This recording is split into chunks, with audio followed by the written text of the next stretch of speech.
Hello everyone, this is Mr. TECHFOX here and welcome to a brand new video. In this quick tutorial, I'm going to show you how you can change the theme of your Mac. If it helps, please consider subscribing to this channel.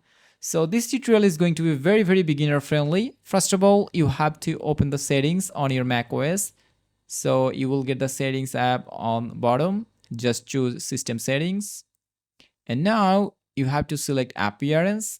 And here you will get three options: light, dark, and auto. Choose dark or light. Here you can see that I already have chosen dark mode, so I'm choosing light first, and after then I'm gonna switch again into dark. So just choose the theme whatever you need. For myself, I'm choosing dark and the theme is changed into it. On the other hand, if you choose the auto, then it will be changed according to the time zone of your country.